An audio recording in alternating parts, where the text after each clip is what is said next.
బాగుంది. తిన్నాక వాళ్ళందరూ నిన్నెంత మెచ్చుకుంటారో తెలుసా? నిజమే, కానీ ఇందులో నేను చేసిందేముంది? నువ్వు చెప్పిందే చేశాను కదా.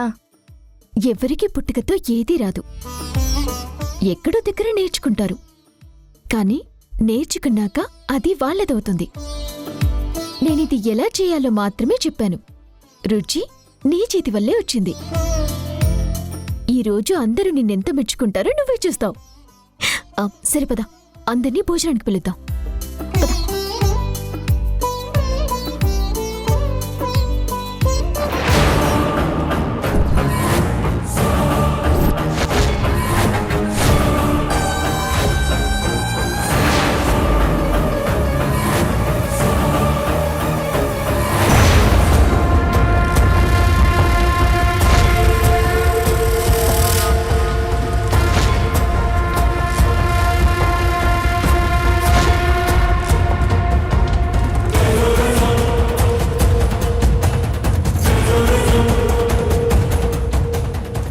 ఇంత రుచికరమైన వంట చేసి అందరికీ పెట్టేసి భూమి గొప్పదైపోయిందని అందరి ముందు నిరూపించేద్దాం అనుకుంటే నేను చూస్తూ ఊరుకుంటానా?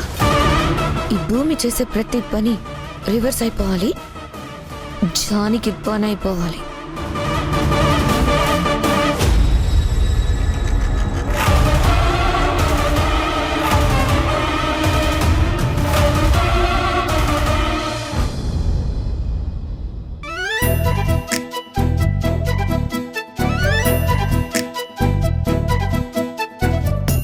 దక్ష, ఇన్ని రోజులకు ప్రశాంతంగా నేను ఒక ముద్ద తింటున్నాను.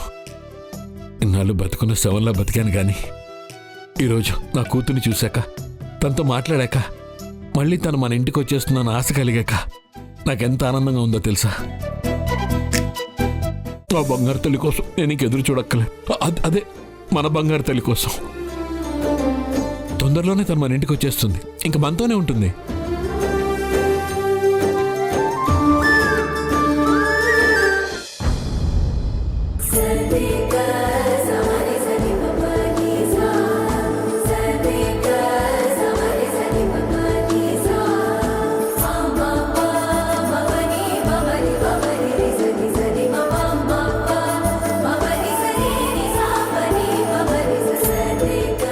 కుముదా, అదేంటమ్మా దూరంగా ఉన్నావు? రా, వచ్చి కూర్చో. ఈరోజు ఏకాదశి కదా మమ్మీ, నేను ఉపవాసం, భోజనం చేయను.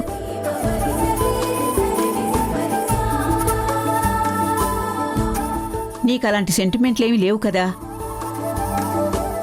అయినా నేను ఇంటికొచ్చి ఇన్ని రోజులైంది, నువ్వు ఉపవాసం ఉంటావని నేనెప్పుడు వినలేదే.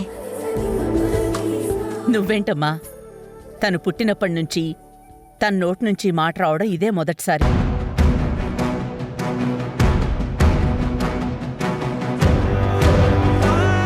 పోనీలేండి, వారంలో ఒకరోజు ఉపవాసం ఉండటం మంచిదని డాక్టర్లు కూడా చెప్తారు.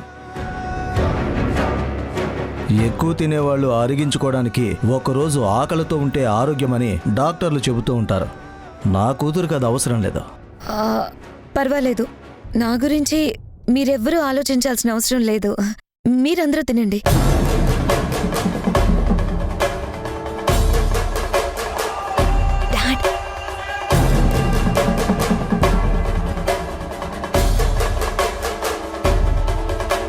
ఏంటి, మీ తండ్రి కూతుళ్ళు ఏదో మౌనంగా మాట్లాడుకుంటున్నారు? నేను ఎలాగో తినటం లేదు కదా, మీరు కూడా తినకండి అని వాళ్ళ నాన్నగారికి చెప్తున్నట్టుంది. ఆవిడొక్కరితే ఫాస్టింగ్ ఉంది, మిగిలిన వాళ్ళందరం ఆకలితోనే ఉన్నాం. అవునవును, వాసనకే కడుపు నిండిపోయేలా ఉంది. అదేంటి జానకి, భూమి వడ్డిస్తుంటే నువ్వు వీడియో తీస్తున్నావు? తను ఇలా చేస్తున్నవి, నేర్చుకున్నవి రేపొద్దున తనకొక మెమరీగా ఉండాలి కదండి. అందుకే ప్రతి ఒక్క విషయాన్ని నేనిలా స్టోర్ చేసి ఉంచుతున్నాను.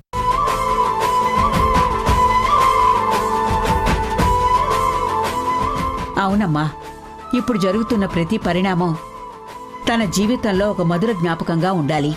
మధురానుభూతిగా కాదు, చేదు జ్ఞాపకంగా ఉండిపోతుంది. కాసేపట్లో అందరూ నోట్లో ముద్దు పెట్టుకుంటారు, అప్పుడు మింగలేక భూమి మొహం మీద ఉమ్మేస్తారు. ఏం జరిగిందని అడిగితే భూమి అంత అద్భుతంగా వంట చేసింది, అందుకే అనుమానం వచ్చి నేను తినలేదు అని క్లారిటీ ఇస్తాను. దాంతో నా తెలివితేటలకి చప్పట్లు, భూమికి తిట్లు. అమ్మా మీరిద్దరూ కూర్చోండి, నేను వడ్డిస్తాను కదా.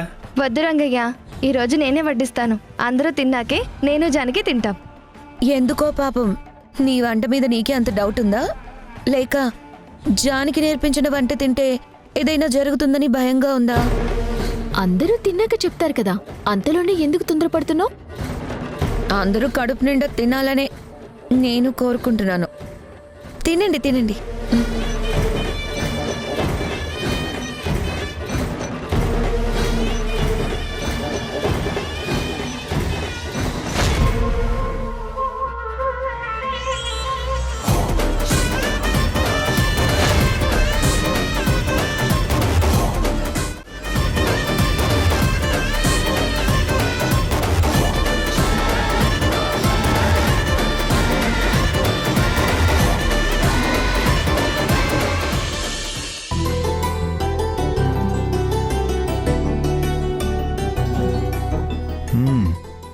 టమాటో పప్పు చాలా బాగుంది. టొమాటో పప్పు అద్భుతం.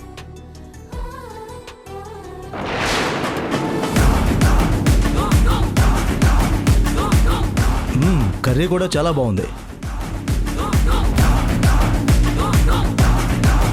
ఏంటి, ఉప్పు కారం కలిపాను కదా, ఎవ్వరికీ తెలియలేదు అని ఆలోచిస్తున్నావా? నీ బుద్ధి ఏంటో నాకు ముందే తెలుసు కదా. అందుకే వంటల్లో సగం నీకు కనిపించేలాగా రైట్ సైడ్ పెట్టాను, మిగిలిన సగం ముందే లెఫ్ట్ సైడ్లో పెట్టాను. తెలివి తక్కువగా ఆ బౌల్స్ అన్నింటిలో కలిపాం. ఇప్పుడు మేం వండినవంటే ఇక్కడ అందరూ తింటున్నారు.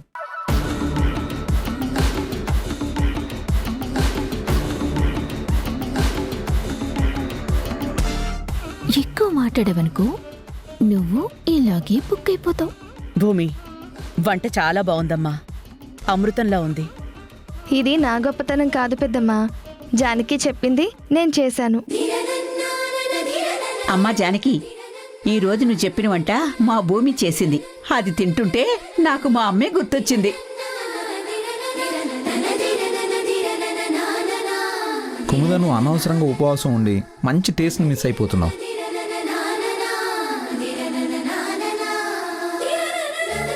బ్రో, నీకు తెలియకుండా నువ్వు జానకిని మెచ్చుకున్నావు, అది నోటీస్ చేసావా? ఇందులో జానకి గొప్పతనం ఏముందిరా, భూమి చేయడం వల్ల అది రుచిగా ఉంది. నన్ను మెచ్చుకోకపోయినా పర్వాలేదు, భూమిని మెచ్చుకున్నారు కదా, అది చాలు నాకు. త్యాగశీలివమ్మ అనురాగశీలివమ్మ అనే పాట నిన్న విన్నా. ఇప్పుడు నీకు సరిపోతుంది అనిపించింది, పాడే. ఎలా ఉంది? నువ్వు ఇలా పాడతావని తెలిస్తే భూమికి ఇంకేమీ నేర్పించను. కుముదా, నువ్వు అనవసరంగా ఆకలితో ఉన్నావు. నీకేదైనా జ్యూస్ తీసుకురమ్మంటావమ్మా? మీరేం కంగారు పడకండి, మీ అందరి భోజనాలు పూర్తయ్యాక మీకోసం ఆల్రెడీ భూమి జ్యూస్ చేసింది. మీ అందరికిప్పుడు జ్యూస్ ఇస్తాం, మీతో పాటు మీ కూతురు కూడా ఇస్తాం. పద భూమి, రా.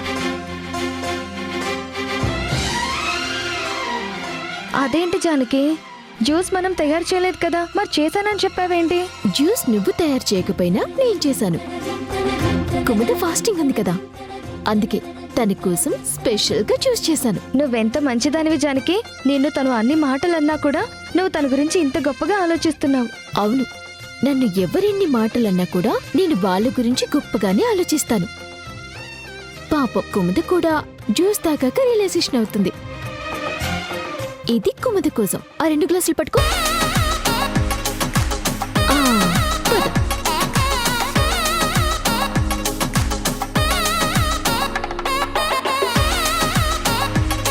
అమ్మమ్మ, థ్యాంక్ యూ. థ్యాంక్స్ అమ్మా. నీకోసం స్పెషల్ జ్యూస్. నాకు స్పెషల్ జ్యూసా? పాపం నువ్వు ఇవాళ ఉపవాసం ఉన్నావు కదా, అందుకే నీకు స్పెషల్గా చేసి తీసుకొచ్చాం. అది తాగితే నీకు ఆకలి వెయ్యదు. చూసావమ్మా, భూమికి నువ్వంటే ఎంత అభిమానమో. తాగు.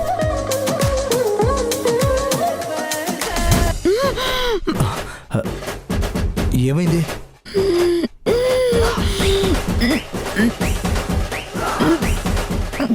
డాడీ చేదుగా ఉంది.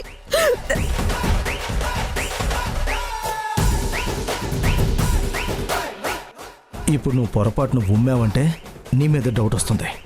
బలవంతంగా తాగు, అది కాదు, తర్వాత వెళసంక చూద్దాం. గొంతుకు దిగట్లేదు. వద్దు. తాగు. జ్యూస్ బాగుంది కదమ్మా, తాగడానికి ఆలోచిస్తావే? ఉపవాసంతో ఉన్నప్పుడు జ్యూస్ తాగొచ్చు, తాగు. అవును, ఫాస్టింగ్ ఉన్నప్పుడు జ్యూస్ తాగితే గ్లామర్ డబుల్ అవుతుందని మొన్న ఎక్కడో విన్నా. కావాలంటే జానకి ఇంకో గ్లాస్ తీసుకొస్తుంది. ఆ, తప్పకుండా ఇస్తాను. ఇంత అభిమానంగా అడిగినప్పుడు తేకుండా ఎందుకుంటాను? ఇంకో గ్లాస్ ఏం కర్మ, ఏకంగా ఒక పెద్ద బాటిల్తోనే ఇస్తాను. తాగుతావు కుందా?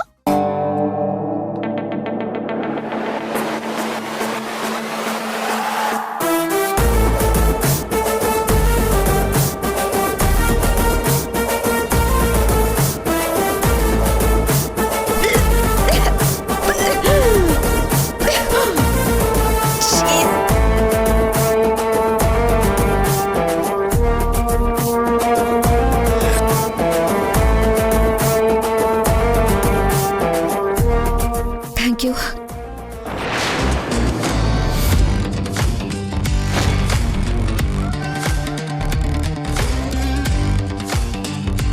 నువ్వే కదా కావాలని నాకు కాకరకాయ జ్యూస్ ఇచ్చా. ఇప్పుడు నేను ఈ సంగతి ఇంట్లో చెప్పానంటే ఏమవుతుందో తెలుసా? చెప్పు. ఆ, కాకపోతే ఇందాక నువ్వు వంటల్లో ఉప్పు కారం కలిపావు కదా, అవి అలాగే ఉన్నాయి. అవి నేను కూడా అందరికీ చూపిస్తాను. ఇది నువ్వే చేశావని నేను చెప్తాను. అప్పుడు నీ సంగతి ఏమవుతుందో ఆలోచించావా? ఏంటి, నా ఇంట్లోనే నా కూతుర్ని తిట్టించగలనన్న ధైర్యం ఉందా నీకు? తప్పు చేయనప్పుడు మీ ఇల్లే కాదు, ఏ ఇల్లైనా సరే నిలబడే ధైర్యం నాకుంది. కానీ ఈ తప్పు మేమే చేశామని నిలబడే ధైర్యం మీ ఇద్దరికుందా? ఉంటే చెప్పండి, లోపలికి వెళ్ళి అలాగే మాట్లాడదాం. ఏయ్, ఏంటి ఎక్కువ మాట్లాడుతున్నావు? ఇక్కడ బలం మాది, బలగం మాది.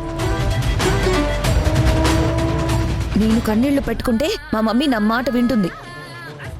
ఈ ఇంటి స్తంభానికి కట్టి కొరడాలతో నీ చర్మం వలిచేస్తుంది. రుద్రాణి గారు మంచివారే, కూతురంటే ప్రేమ ఉన్నవారే, ఒప్పుకుంటాను. కానీ తప్పుని సమర్థిస్తారంటే మాత్రం నేను ఒప్పుకోను. జరిగింది ఆవిడ అర్థం చేసుకున్నారంటే జరగబోయేదేంటో మీ ఊహకే వదిలేస్తాను. ఇప్పుడే లోపలికెళ్ళి మమ్మీకి నీ గురించి చెప్పేస్తాను. నాతో ఇలా ఆడుకుంటుందమ్మా అని ఎలా చెప్పాలో అలా చెప్తాను. నీ అంతు తేలుస్తాను.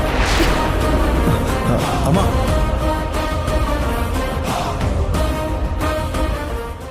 ఇంకా అర్థం కాలేదా? మీ డాడీ నీ చెయ్యి ఎందుకు పట్టుకున్నారు? నువ్వెళ్ళి చెప్తే తిట్లు పడేది నీకే. అవునమ్మా, నువ్వు చేసిన పని జానకి చెప్పిందంటే రుద్రాణితో తిట్లు పడేది నీకే. ఇప్పుడు నువ్వు నోరు జారతో. అలా అని దీన్ని వదిలేయమంటారా? వదిలేక ఇంకేం చేస్తావు? అందరూ కడుపు నిండా తింటారు అనుకున్న అన్నంలో కడుపు మండేలా ఉప్పు కారం కలిపిన మనిషివి నువ్వు. అభిమానం అనేది నీకెలాగో తెలీదు, కనీసం ఆదరణ కూడా తెలీదు అని ఈరోజే అర్థమైంది. భూమిని ఏడిపించాలని చూసినా, నన్ను బుక్ చేయాలని ప్రయత్నించినా నా రియాక్షన్ ఎలా ఉంటుందో నీకు అర్థమైంది కదా? ఇంకెప్పుడైనా ఇలాంటి తెలివి తక్కువ పని చేస్తే నా పేరు జానకి, గుర్తుపెట్టుకో. మీ కూతురికి ఎలాగో బుద్ధి లేదు, కనీసం ఇలాంటి బుద్ధి తక్కువ పని చేయొద్దని పెద్దవారు మీరైనా బుద్ధి చెప్పండి.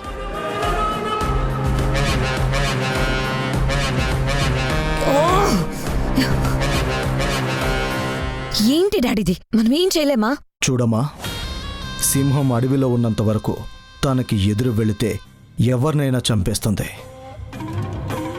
కానీ అదే సింహాన్ని బోనులో బంధిస్తే రింగ్ మాస్టర్ చెప్పినట్టు చచ్చినట్టు ఆడుతుంది. ఇక్కడ తప్పు మన వైపు ఉంది కాబట్టి జానకి ధైర్యం వచ్చింది. అందరి మధ్యలో వార్నింగ్ ఇస్తే జానకి నువ్వేంటో అందరికీ చూపిస్తుంది. ఒంటరిగా ఉన్నప్పుడు తనకి భయాన్ని చూపిస్తే సాక్ష్యానికి ఎవ్వరూ ఉండరు కాబట్టి భవిష్యత్ ఏంటో తనకి అర్థమవుతుంది. మన చేతికి మట్టి అంటకుండా చేస్తేనే ఎదుటి వారిని మట్టిలో కలిపేయగలుగుతాం. అది మర్చిపోకు.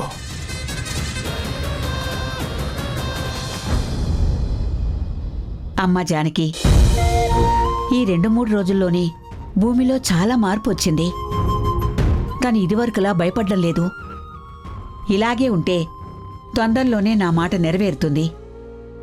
ఈ ఇంటికి పచ్చని తోరణాలు కట్టి ఆ కళ్యాణం జరిపించొచ్చు అన్న నమ్మకం నాకుంది. నేను చెప్పాను కదమ్మమ్మా, తన బాధ్యత నాది అని. అంతా నా చెల్లెలిష్ట ప్రకారమే జరుగుతుంది. తన గురించి ఇంక మీరు ఏం ఆలోచించక్కర్లేదు. నేనున్నాను కదా. అమ్మమ్మా,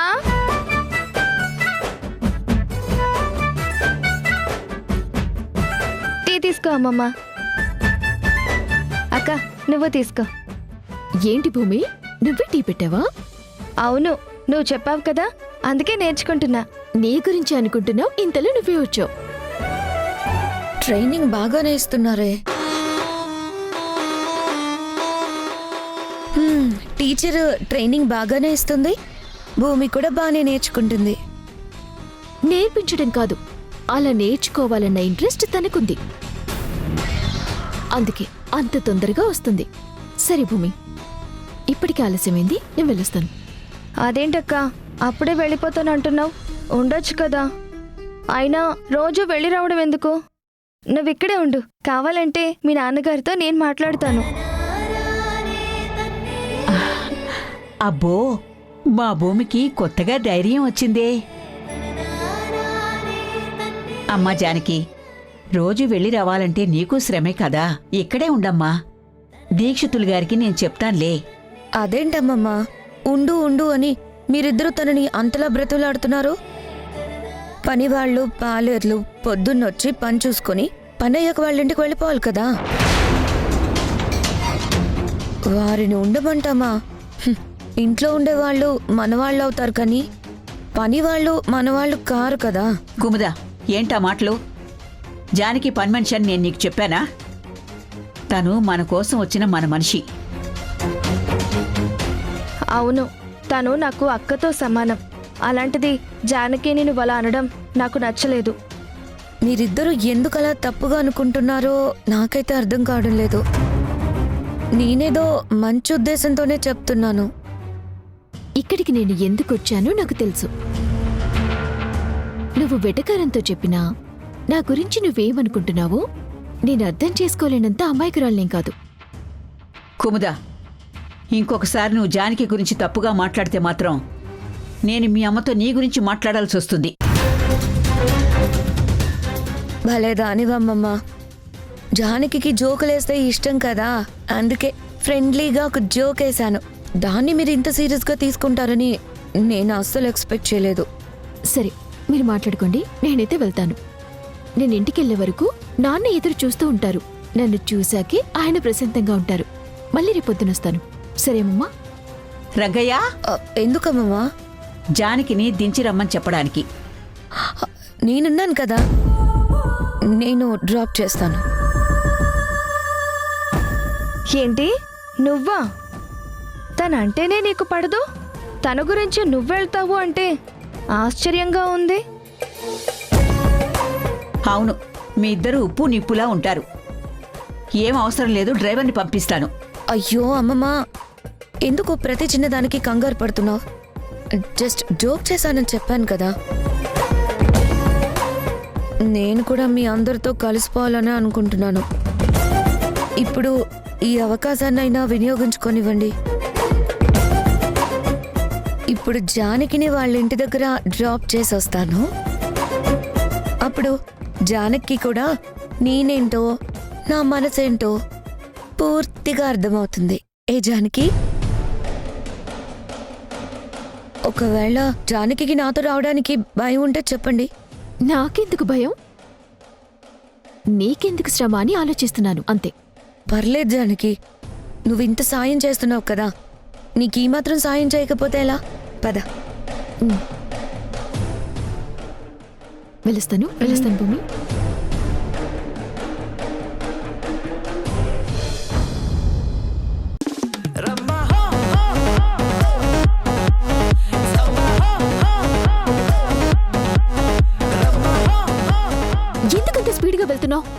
ఎప్పుడు కారు ఎక్కలేదు కాబట్టి నీకు భయంగా ఉంటుంది.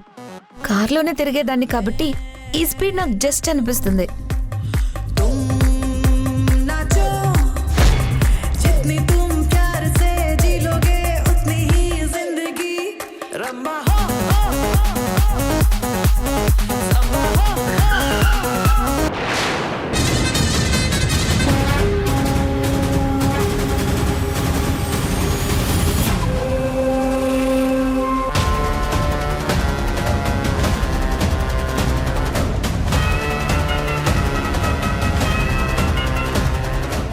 ఏంటి కాళ్ళ కింద భూమి కంపించినట్టయిందా?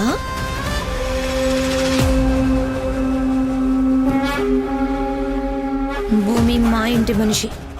తను ఎలా ఉండాలి, ఎలా తిరగాలి అన్నది మీరు నిర్ణయించుకోవాలి. అనవసరంగా నువ్వు కలుగు చేసుకుంటే నీకే మంచిది కాదు. నీ మాటలతోనే అర్థమైంది భూమి తెలివిగా మారటం నీకు నచ్చదు అని. కానీ ఇక్కడ నువ్వు తెలుసుకోవాల్సింది ఒకటుంది. ఇప్పుడు తన బాధ్యత నేను తీసుకున్నాను. భూమి మారుతుంది, మార్చి చూపిస్తాను. నిజంగా నువ్వు తెలివైన దానివే అయితే భూమిని గొప్పగా మార్చి చూపించు. నువ్వు ఎన్ని అడ్డు ప్రయత్నాలు వేసినా నువ్వనుకున్నది జరగదు. ఇది మనిద్దరి మధ్య ఛాలెంజ్. సుభాష్, శత్రువైన తొలిసారిగా నీ ధైర్యాన్ని చూసి మెచ్చుకోవాలనిపిస్తుంది. బొబ్బిలి వంశాన్ని ఢీ కొడతానని చెప్తున్నావు కదా,